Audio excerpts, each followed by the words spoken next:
Olá, sejam bem-vindos. O vídeo de hoje vai ser sobre um tópico chamado revisão de crenças, né? Então, basicamente, vamos falar rapidamente, discorrer sobre o que é uma crença, né?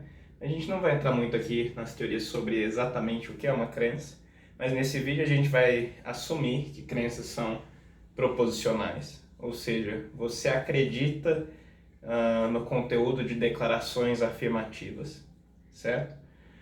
Então você acredita em frases do tipo choveu ontem, né? Ou você acredita em frases do tipo 2 mais 2 igual a 4, né? Você não acredita em frases do tipo bata a porta, certo? Essa é uma das assunções, das hipóteses, né? Que a gente vai assumir aqui. Então, crenças são bem importantes, né? Elas são subjetivas, quer dizer, elas pertencem a um sujeito, e elas são importantes porque muitas vezes as nossas crenças, elas guiam, né, como é que a gente age no mundo. Então as nossas crenças servem de compasso para como a gente age no mundo, né? Por exemplo, se você pega Ponce de Leão acreditava que a fonte da juventude era verdadeira, né, que ela existia e por isso ele foi buscá-la, né? Às vezes as crenças das pessoas, mesmo que o conteúdo da crença seja falso, o fato da pessoa crer em determinadas proposições, tem consequências drásticas, né? Por exemplo, as pessoas que acreditam que vacinas causam autismo, né? E, portanto, não se vacinam. Esse tipo de gente consegue, através de suas crenças, por exemplo, fazer com que existam novas crises de doenças teoricamente já extintas, ou à beira da extinção, né? Então o que a gente vai tratar nesse vídeo hoje é justamente sobre como a gente lida com as nossas crenças, porque como todo mundo sabe, as crenças humanas são dinâmicas, né? Você deixa de acreditar em determinadas proposições e passa a acreditar em outras proposições com o passar do tempo, né? Isso é o esperado. Claro, né, que tem pessoas que insistem em parecer uma máquina de Turing com uma única saída, né? Então, muita gente ouve aquele jargão, né? Você tem direito à sua opinião, e muita gente usa coisas desse tipo para justificar qualquer coisa que acredita. Então, a pessoa mantém as crenças dela simplesmente porque aquelas são as crenças dela, né? É claro que num sentido muito óbvio você tem direito a isso, né? Já falei, crenças são subjetivas, ninguém pode entrar na sua cabeça e alterar literalmente as suas crenças, né? Mas quando você faz isso, você desiste de uma parte muito importante de ser um ser humano, que é você estar basicamente desistindo de ser um interlocutor válido, né? Não tem como conversar com uma pessoa que acredita no que ela acredita injustificadamente, né? Ou melhor, injustificadamente não, mas acima de qualquer justificação, né? A pessoa não aceita reconsiderar justificativas. Então a gente vai falar hoje de um modelo formal que serve justamente para tentar tratar esses momentos em que a gente precisa reorganizar as nossas crenças, né? Então a gente vai falar hoje de sistemas de revisão de crenças.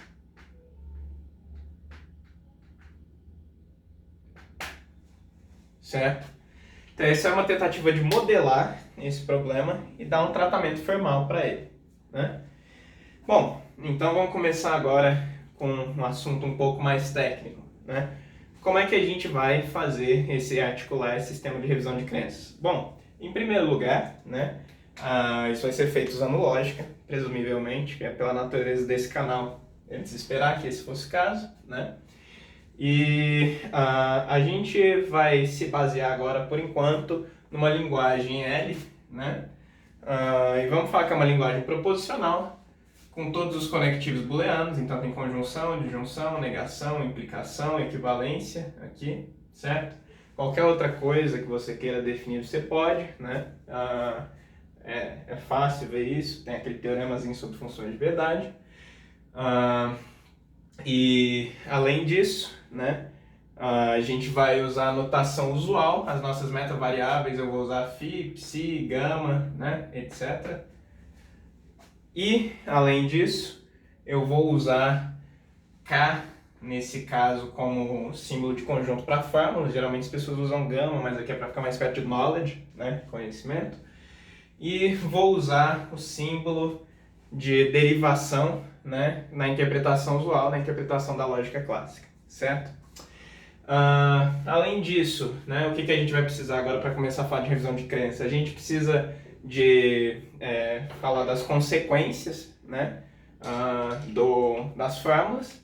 Então a gente define também da maneira usual, de forma que se você tem um conjunto K de fórmulas, né, as consequências de K são o conjunto, né, das fórmulas φ na nossa linguagem L, tal que K deriva φ, certo? Não tem segredo aqui, né? Então a primeira coisa que a gente faz, né, a gente vai definir agora um dos objetos centrais do nosso estudo, que vai ser o que a gente chama de base de crenças, né? Peraí que eu vou apagar o quadro. Então, o que é uma base de crenças, né? A base de crenças é simplesmente um conjunto qualquer de fórmulas, certo? Você junta aí um certo conjunto, consistente ou não, de fórmulas, isso é uma base de crença, certo? Então eu vou colocar conjunto de fórmulas aqui.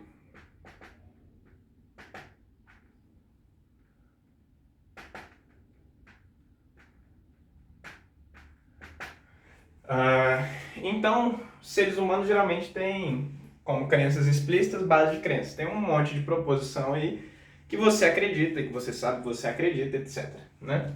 Agora a gente usa essa base de crença para fazer outra coisa, que é o que a gente chama de estado de crenças.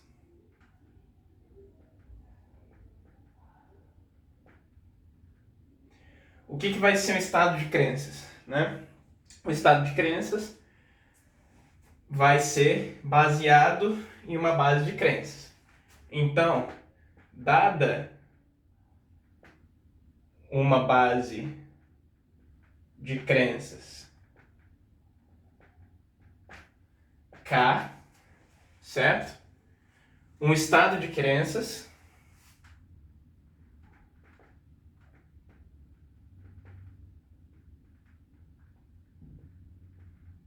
vai ser o quê? Vai ser o conjunto das consequências de K.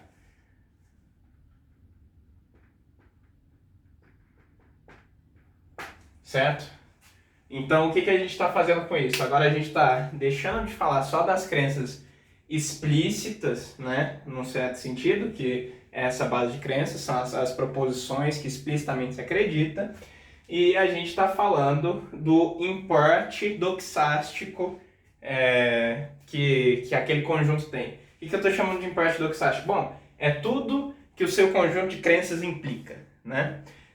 Como eu falei, é claro que seres humanos não funcionam assim, porque, por exemplo, eu posso te ensinar todos os axiomas da aritmética de Peano, isso não quer dizer que você automaticamente sabe todos os teoremas da aritmética de Peano, né? Mas isso aqui vai ser bom, falando assim em cenários idealizados e tudo mais, né? Além disso, né, agora dadas essas bases de crenças, o que a gente vai fazer, né? A gente vai definir certas operações que são aplicadas nas fórmulas e que elas alteram, né, essa base de crenças. Então, dadas essas bases de crenças, né, a gente vai poder definir as operações, né? Então, a primeira operação que a gente vai definir, sobre a base, mas vamos lá, uma base, né, vai determinar estado de crenças. Então, uma operação que a gente tem é a expansão. Então, a expansão de K, né, que é a nossa base de crenças, a gente vai notar mais a expansão. Então, K mais φ é definido do jeito muito direto, né? Em analogia com a teoria de conjunto. Você pode definir isso simplesmente como K união φ, certo? Aí você fala, bom, mas K união φ pode ser inconsistente, né? Sim, pode ser inconsistente, mas essa é a graça da expansão, esse é o ponto da expansão. A expansão não preserva a consistência, né? Necessariamente. A expansão, você pode expandir o seu conjunto de crenças com coisas arbitrárias e isso pode ser inconsistente, não tem problema, né? O que preserva a consistência é a revisão.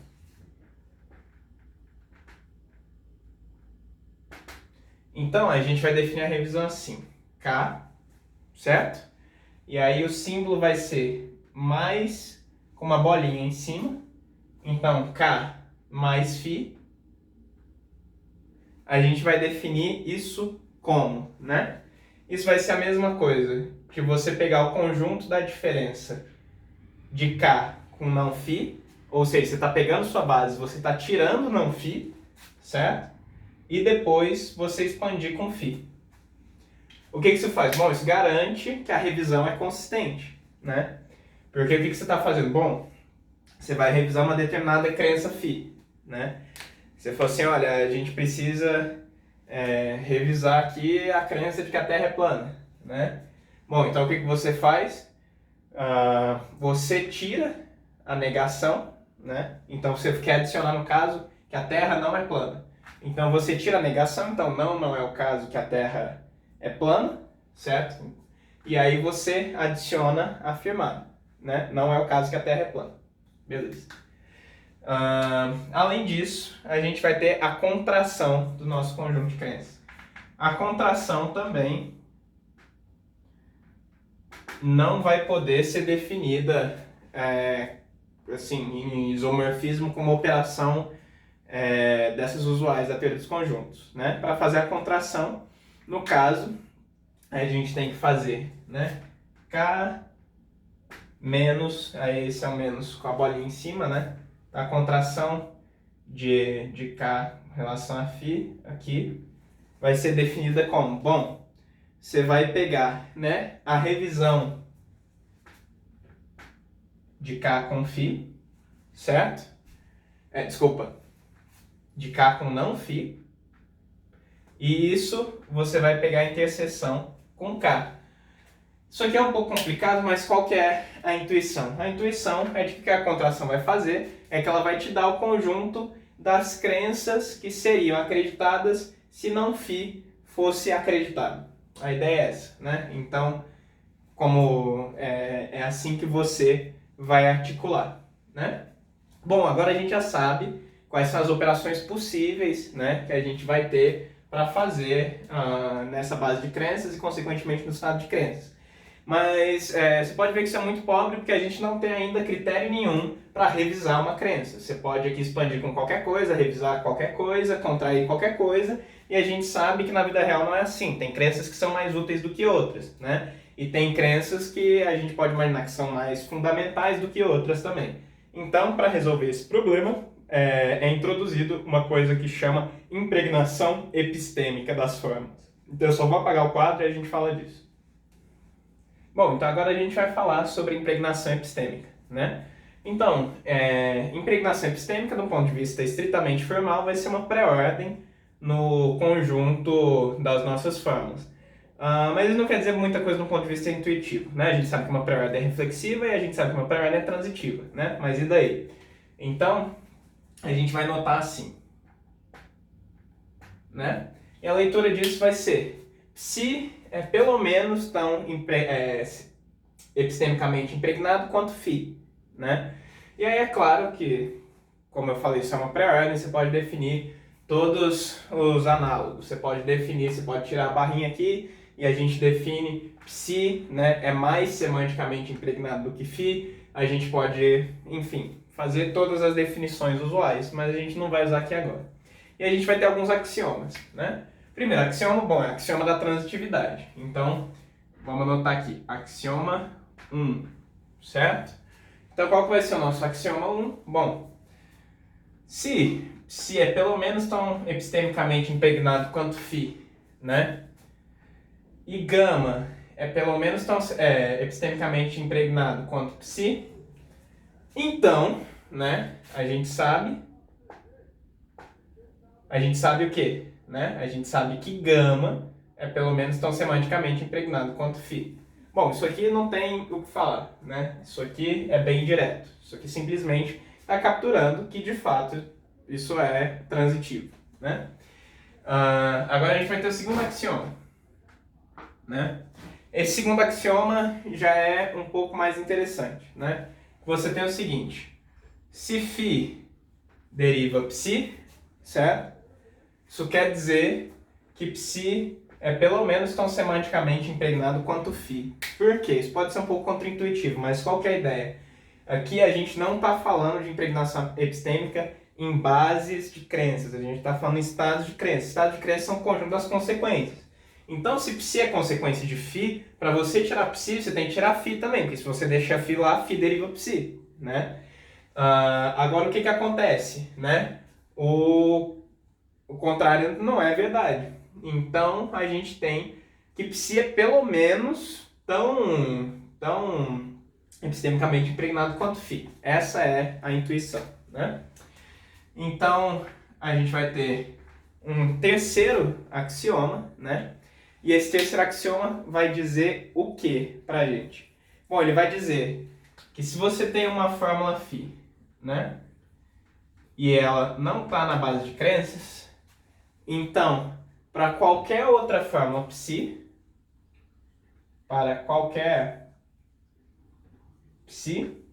o que você sabe? Bom, você sabe que psi é pelo menos tão semanticamente impregnado quanto φ. Bom, o que isso garante pra gente?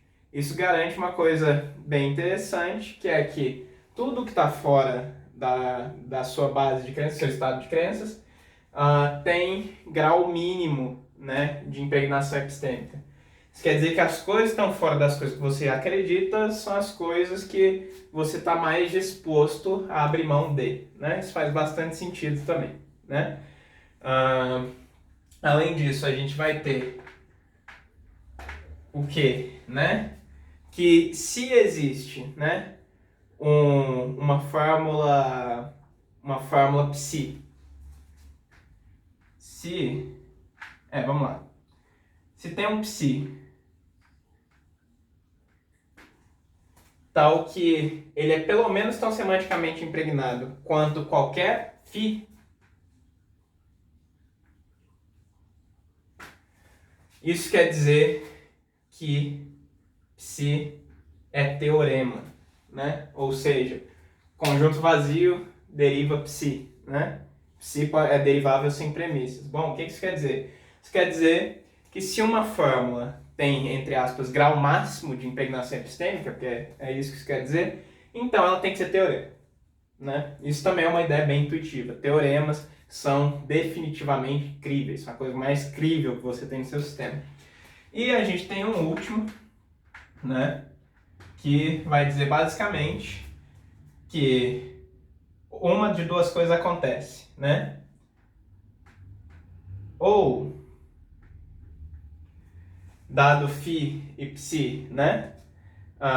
Φ e psi é tão semanticamente impregnado quanto φ, ou φ e psi é tão semanticamente impregnado quanto psi. Bom, o que isso quer dizer? Bom, isso quer dizer que não dá para desistir de uma conjunção sem desistir de pelo menos uma das duas conjuntas, né? Então, esses são os axiomas de impregnação epistêmica e eles dão, vamos dizer assim, o comportamento lógico da impregnação epistêmica. Mas eu vou apagar o quadro e a gente vai falar sobre implementação e impregnação epistêmica, vamos dizer assim, em contextos particularizados. Bom, como a gente viu, né, a gente sabe agora como é que funcionam os estados de crenças, a gente sabe como é que funcionam as operações de adição, quer dizer, expansão, né, de contração e de revisão. A gente sabe como é que se comporta, do ponto de vista lógico, a relação de impregnação epistêmica. Agora a pergunta é, tá, e daí? Né? Como é que vocês aplicam isso numa situação do dia a dia? Bom, vamos voltar para aquela nossa conversa sobre, bom, todo mundo tem direito a ter a própria opinião, né? Bom, vamos desenhar uma reta aqui, né? E aí, vamos fazer disso na realidade um intervalo real, né? E vamos fingir que isso aqui é o intervalo real entre 0 e 1, certo? Então o que a gente pode imaginar é que, dadas determinadas proposições, a gente pode atribuir a elas, usando algum critério, né, determinados níveis de impregnação epistêmica. Nesse caso, a gente vai atribuir níveis dentro de uma reta real, né? Por exemplo, dentro desse intervalo aqui, né? Desculpa, dentro de uma reta não, dentro do intervalo real, né? Então, o que a gente pode imaginar? Bom, um argumento desse tipo, eu acredito que eu acredito, né? Acredito que eu posso acreditar, provavelmente vai ter uma impregnação epistêmica do tipo 0, né? Então, um argumento desse não vale nada, né? Você fala isso, a capacidade de te convencer alguém é minúscula. Como a gente já viu pelos próprios axiomas de impregnação epistêmica, a gente sabe que se uma coisa é uma demonstração matemática, né? Então, eu vou escrever aqui opinião, né? Então, 0. Agora, se uma coisa é matematicamente demonstrada, então a gente sabe que isso é 1, né? Então vai ter o grau máximo, né? Teorema, então. Então são as coisas que a gente tem certeza. Bom, qual é o problema? O problema é que o resto das coisas do mundo fica todo aqui no meio. E a gente tem uma gradação infinita, né, de coisas para categorizar aqui. Então, aí o problema fica bem menos trivial quando você vai falar de ciência, quando você vai falar de política, quando você vai falar de ética, né? Então a gente pode imaginar que tem opiniões que estão mais bem, tem crenças que estão mais bem sustentadas do que outras crenças. Então você pode imaginar, por exemplo, que em 2020, dado todo o conteúdo científico que a gente produziu, a crença, né, de que vacinas são um meio efetivo de prevenir doenças é uma crença que está mais epistemicamente impregnada do que a crença de que não, né? E como é que a gente poderia calcular isso? Bom, a gente poderia inventar uma coisa do tipo, você vai colocando, né, dando valores arbitrários para determinados fatos que suportam essas crenças, né? E aí essas coisas têm esses valores determinados nessa reta, e aí a gente vê pela diferença do somatório de cada um, por exemplo, né? Isso é só uma ideia, né? Mas por que eu estou falando isso? Eu estou falando isso só para recontextualizar essa ideia que a gente falou de revisões de crença, que a gente for bem por alto, bem rápido e bem tranquilo, só para dar uma conversada no vídeo no YouTube. Mas é legal, porque é bom ver que esse tipo de modelo tem aplicações e tem aplicações, vamos dizer assim, importantes, especialmente nos tempos que a gente vive, né? Meu nome é Pedro Martins, eu sou bacharel em Filosofia pela Universidade de Brasília e muito obrigado por assistir.